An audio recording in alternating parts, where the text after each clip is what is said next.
Here at South Elgin High School for hosting us today. I am absolutely inspired to be here with my former colleagues and friends of the Illinois General Assembly and our state's education leaders and P20 Learning Renewal co-chairs, all of whom have already been acknowledged by the governor.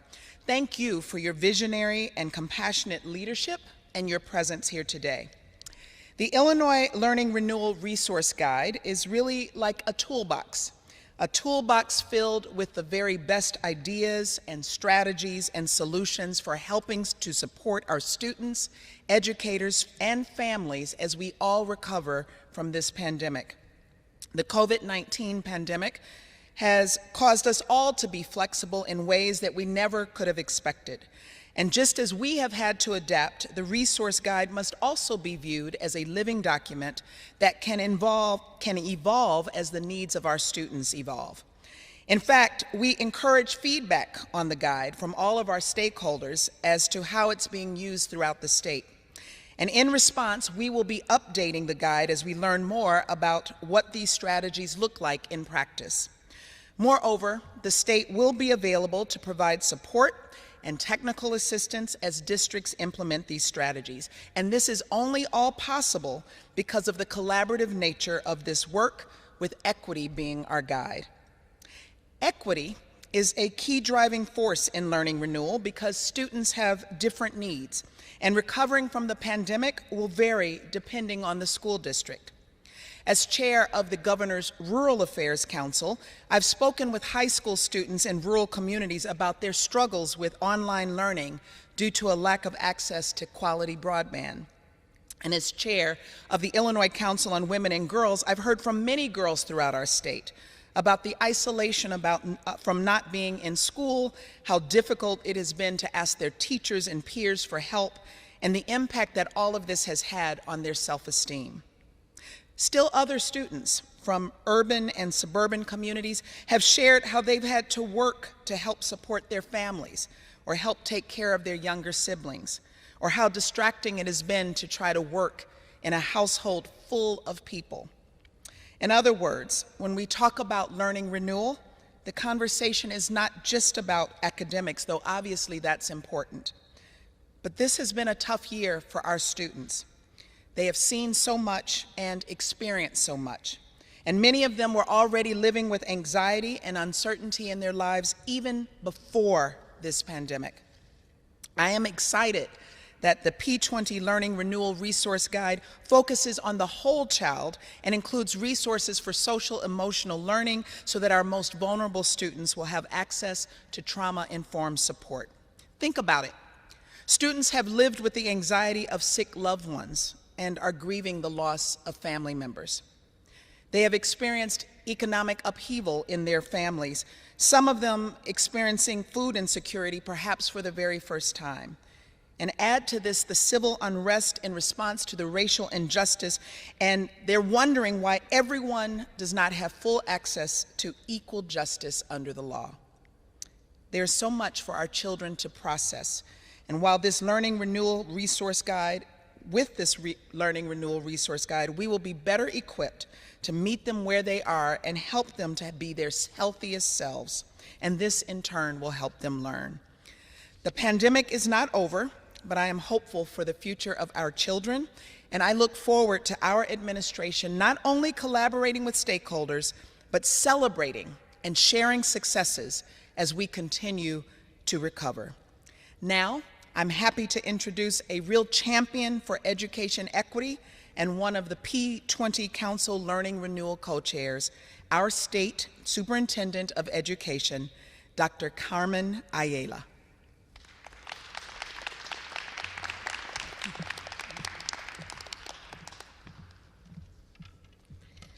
Thank you, Lieutenant Governor Stratton. And I want to say thank you to our education community, to our teachers, our administrators, our custodians, our school nurses, our counselors. Thank you for all that you have done and continue to do for Illinois students during this pandemic. Thank you for your dedication, to helping our students make it through this past year.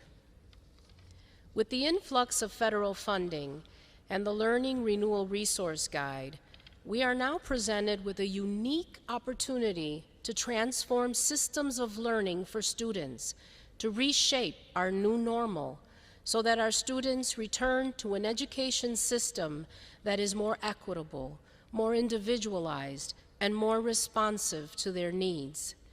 We have almost crossed the threshold of having 100% of our school districts back to offering some in-person instruction, and we look forward to reaching fully in-person instruction statewide by Phase 5. This opportunity allows us to take a step back and dedicate focused attention to investing in learning renewal. With the help of more than 300 educators, students, and administrators from across the state, we created a roadmap for how our education system can emerge from this pandemic stronger, even with greater capacity to close gaps and achieve equity. The Learning Renewal Resource Guide outlines 12 strategies that can help serve as a starting point for local conversations about spending decisions. These 12 strategies fall into one of two areas, or two buckets: social emotional learning and academic growth. We very carefully reviewed and studied innovative ideas, practices, and initiatives from across the country to determine which ones could be replicated and implemented by our Illinois schools. We're not asking school leaders to tackle them all. Rather, we are encouraging our superintendents to consider their 3 to 5 biggest challenges locally and to focus on the strategies that align with those local needs. We encourage superintendents to get the community involved and to engage and strengthen partnerships with all stakeholders because, as they say, many hands make light work. And like many things in life, there is no one-size-fits-all approach. We have 852 separate, unique, special, and distinct school districts in Illinois. So what works for a rural district may not work for a suburban or an urban district, and vice versa. We share the same destination of learning renewal, but the road is going to look different for everyone. Take Chicago Public Schools as an example, the largest school district in our state. CPS implemented high-impact tutoring for nearly 3,000 underserved 9th and 10th grade students on the south and west sides. Students participated in small math tutoring groups for an hour every day. That hour every day helped to boost those students' academic and reduce math course failures by 1/2. Then there's Williamsfield School District, a small rural school district in Knox County that serves about 300 students in one building. Back in 2013, they decided to use online open source materials, many of which are free, instead of purchasing traditional textbooks. They used those savings to invest in technology and a technological infrastructure, including purchasing electronic devices for each student and creating a cutting-edge STEM program that otherwise would have been impossible. We look forward to hearing more stories like these, and we encourage our educators to submit their feedback, to submit their ideas on the P20 Council website. This opportunity may be once in a lifetime. Our preschool through 12th grade education system has $7.8 billion in federal funding to right the wrongs caused by the pandemic and to address the disproportionate impact on our low-income students and on our students of color.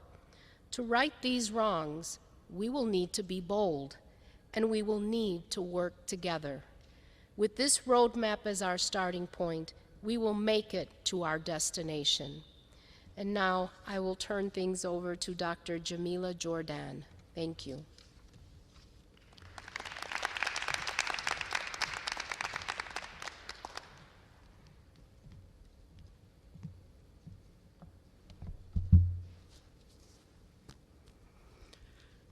Good afternoon. First of all, it's a pleasure to be here at South Elgin High School. First of all, I'd like to acknowledge the governor, Lieutenant Governor Stratton, as well as my co-chairs. But I especially want to take this opportunity to acknowledge the early childhood community who really stood up during a very difficult time during the last year as part of the pandemic. As the governor mentioned, I serve as the executive director of the Governor's Office of Early Childhood Development, and in that role we serve as a convener and coordinating body for our child and family serving state agency partners. So as part of the learning renewal efforts outlined by our governor, through partnerships and collaboration, the Governor's Office of Early Childhood Development will provide leadership in the following areas: infant and early childhood mental health consultation, early intervention, and the development of an early childhood enrollment campaign.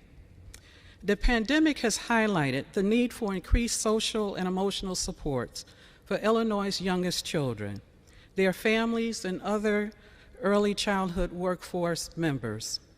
The model for infant and early childhood mental health consultation recognizes that social and emotional development is the foundation for success in learning and in life. Illinois is one of the few states to offer infant and early childhood mental health consultation. The approach is relational, is strength-based, and individualized to support children, families, providers, and systems in diverse communities and settings.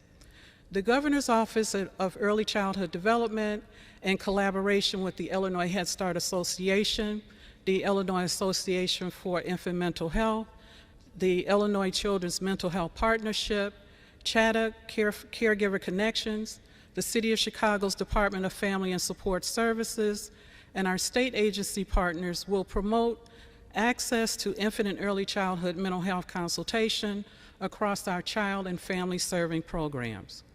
There is a need within the state to increase the number of consultants.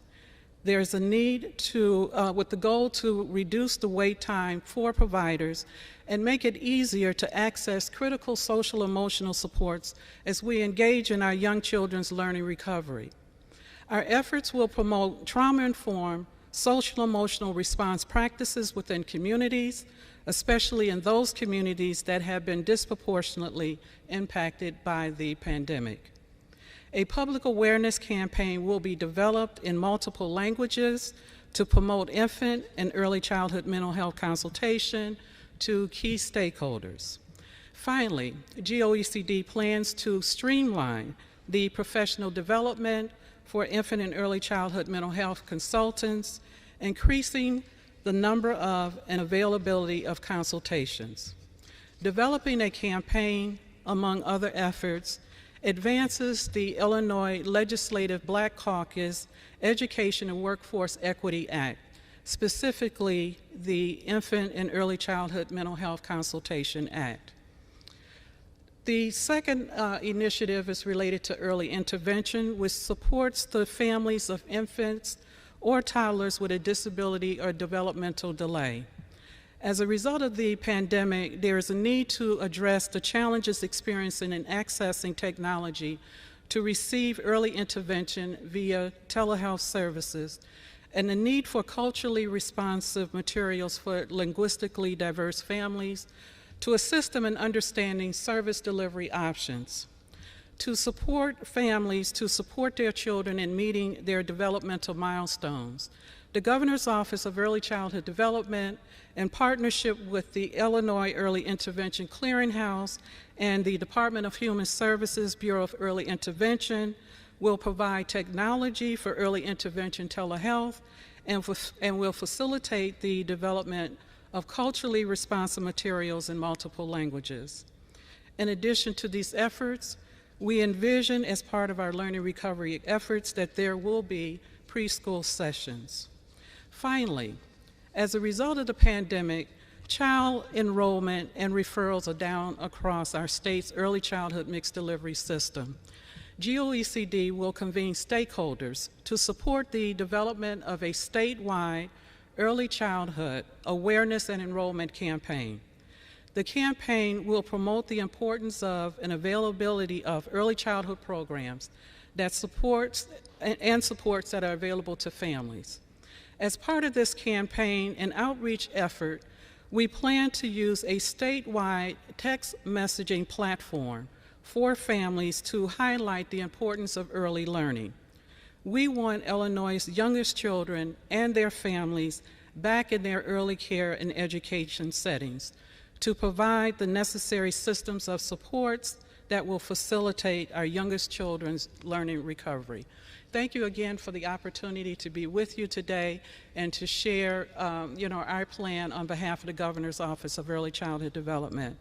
At this time, it's my pleasure to bring to the podium the Honorable Representative Hirschauer, the representative of the 49th District.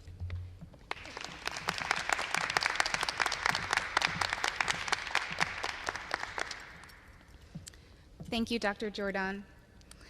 It is an honor to be here today at Storm Nation in U46 to speak with you about the pandemic's impact on our schools and families, and most importantly, to celebrate the opportunities we have to rebuild as we move towards that glimmering light at the end of the tunnel.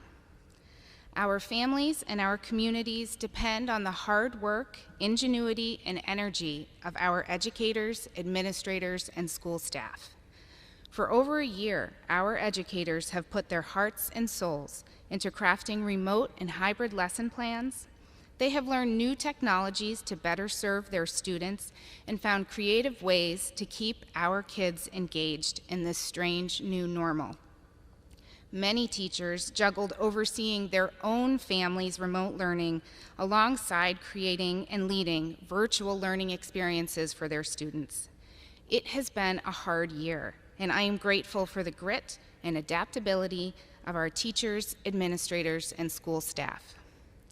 For Illinois families, this past year has been one of cobbled together childcare, balancing work with remote school schedules, and basically hanging on by the skin of our teeth.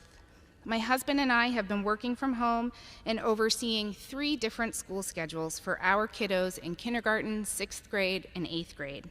We are living this chaotic new normal right alongside all of you, and we understand the worry and fear that grips Illinois families. Are our children falling behind? How is the pandemic affecting their mental health? And how can we do better?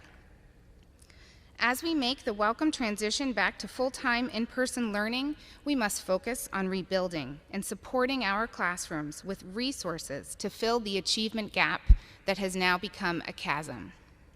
I'm so happy to be here today with Governor Pritzker, Lieutenant Governor Stratton, and our wonderful educational leaders in the official unveiling of the Learning Renewal Guide that will help us do just that, build back better. Through funding from the Federal CARES Act and guidance provided in the Learning Renewal Guide, our local schools stand to emerge from the pandemic better equipped to meet the varied needs of all students, especially our most vulnerable. With a focus on equity, the guide outlines tried and tested strategies to close achievement gaps, improve social-emotional supports, and address the immediate needs of students most set back by the pandemic. As a former educator and a current state legislator, I am honored to be a part of this collaborative process of rebuilding our public schools. We have an extraordinary opportunity to build back better with a strong focus on equity and social-emotional learning. I look forward to working with our local school districts to meet the unique needs of Illinois families. And with that, I would like to introduce my friend and colleague, the Honorable Senator Karina Villa.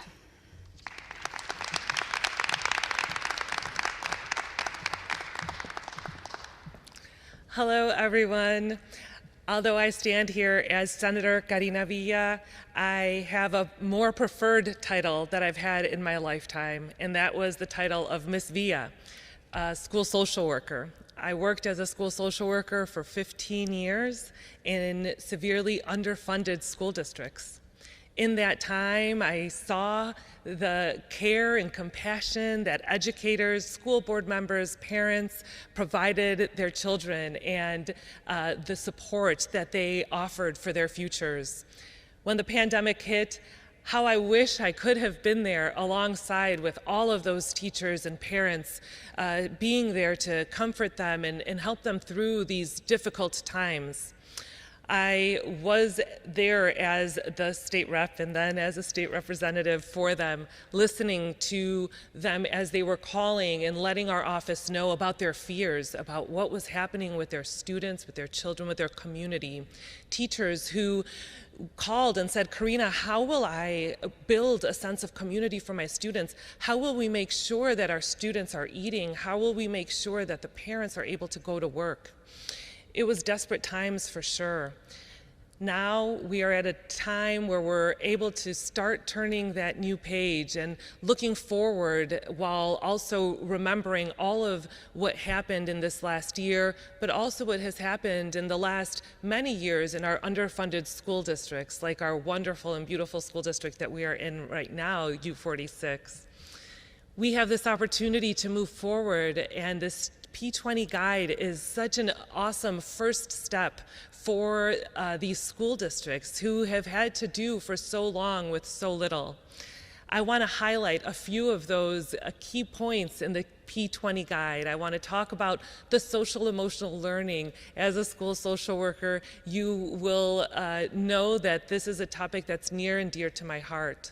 I've spoken to pediatricians in the area who have said, Karina, students are coming to us, families are coming to us desperate because their children have really suffered so much during this time.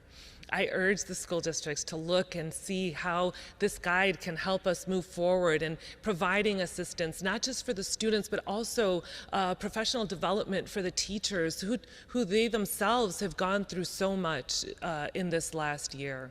I'm really excited to see how our champions, our heroes, our educators bring us forth out of this dark time, bring forth our students out of this dark time into a new age, because we've learned so much during COVID. We've learned how to be resilient. We've learned new tricks, new ways of engaging students. Let's keep going and move forward. I'm so excited. Thank you all for this opportunity to be here with you all, and I would like to welcome Melissa Figueroa to speak next.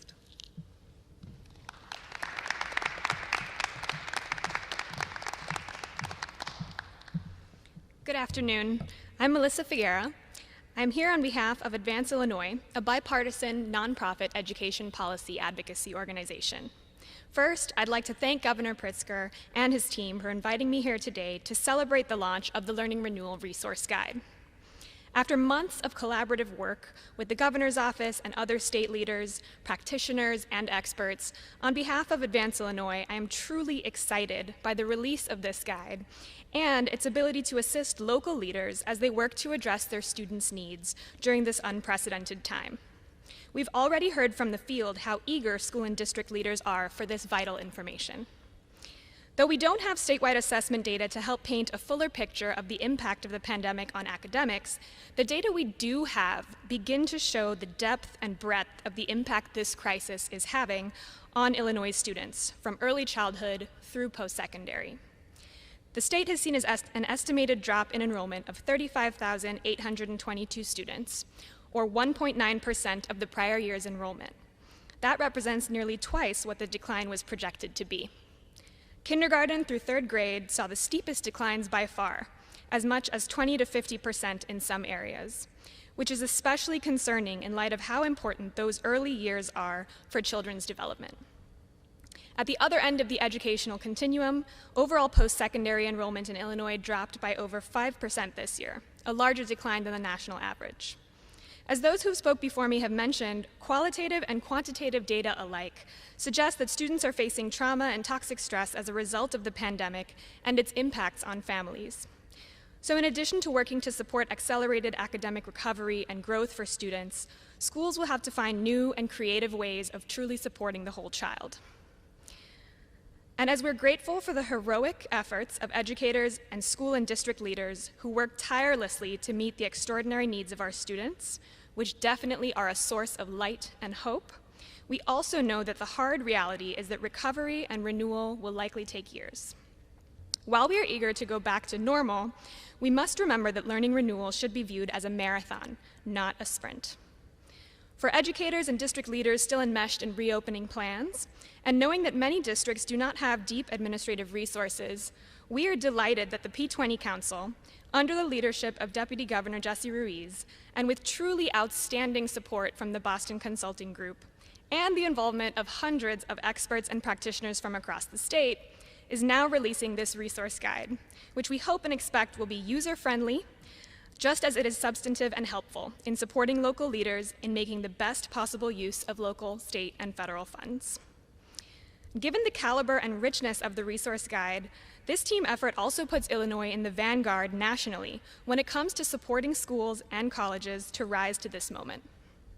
So again, thank you, Governor Pritzker, Deputy Governor Ruiz, State Superintendent Ayala, Brian Durham, Ginger Ostro, Eric Zarnikow, Ernesto Matias, and Beth Swanson. It has been an honor to work alongside you, and we are incredibly lucky to have you at the helm during this unique and challenging moment in time.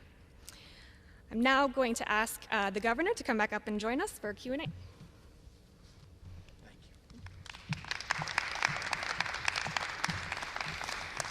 you. I'm happy to take any questions from members of the media. Good afternoon.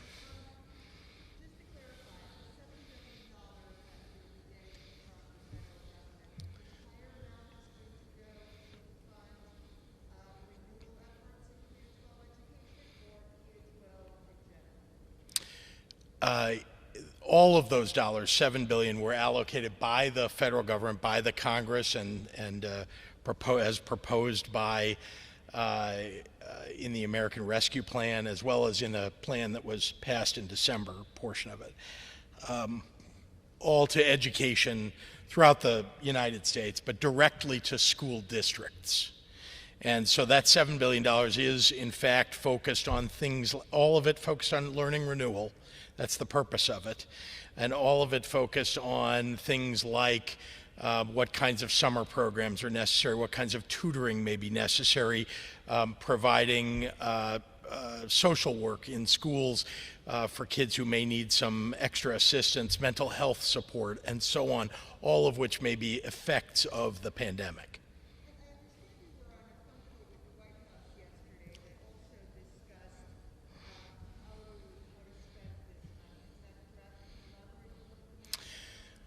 Well, the call that I was on was mostly about vaccines. There's also, this was the pandemic response group that the White House has put forward, led by Jeff Zients.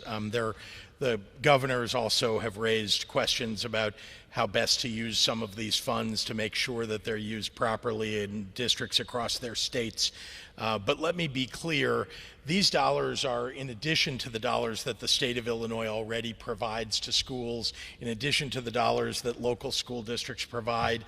This is to make sure that we're bringing kids back to the kind of level of learning that they had before the pandemic, and to try to focus on those kids getting on the same path that they had been on prior to COVID-19.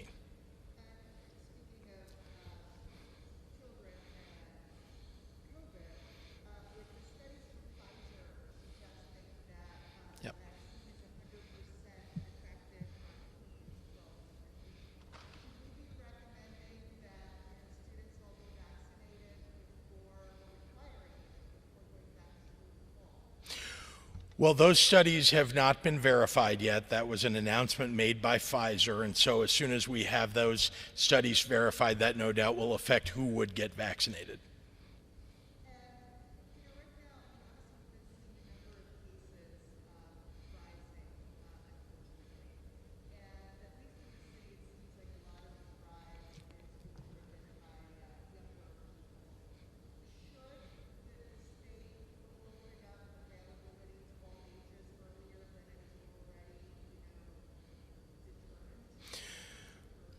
Well, the state already has. So we have a date for everybody in the state beginning April 12th. Every adult, everybody that is 16 years of age and over, that they may make an appointment to get vaccinated.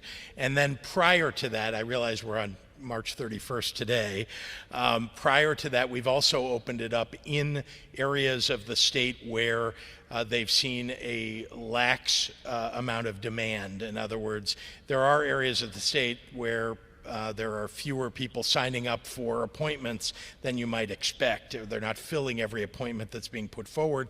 And so we want to make sure we get every dose into every arm that we possibly can across the state as quickly as possible. So in those areas, they are opening up, Sangamon County being one example of that, to everyone 16 years of age and over. I'm concerned, I will be honest with you, that the city of Chicago seems to want to delay beyond April 12th. In terms of opening up to everybody. I think that they will want to do that sooner than they are currently planning to, but they get their doses directly from the federal government, are making some different decisions there. But let me just be clear, we should be getting every dose into every arm that we possibly can, beginning as soon as we possibly can. We are getting more doses right now. We are getting many more doses than we were even last week.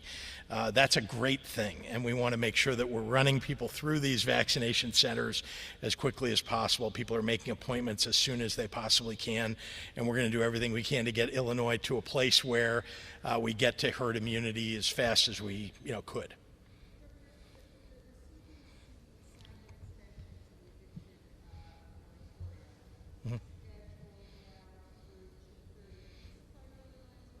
It applies to the entire nation, as I understand.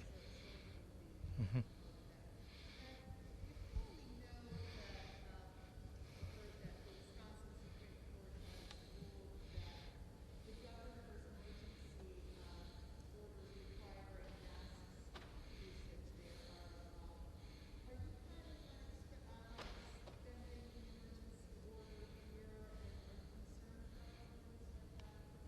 Well, the Wisconsin Supreme Court all along has been hyper-political. It is a Republican-controlled Supreme Court that seems to want to battle against the best advice of our Centers for Disease Control, against the best mitigations that we know work. That's not a course that we want to follow in the state of Illinois. We want to keep people healthy and safe, and we're doing that with the mitigations that we have in place. Masks are necessary. Right now, masks are necessary. When we can get enough people vaccinated, when we can get to a point where things are fully open and we have herd immunity, we can we'll be able to, what's the right term, doff our mask, but take it off. But I want to be clear, right now we have a little over a third of our adult population is vaccinated, which is terrific. And over 70% now of our seniors, 65 and over, are vaccinated, and that's terrific too. But many, many people are not vaccinated, and we want to just make sure that we're keeping everybody safe as long as possible. Thank you.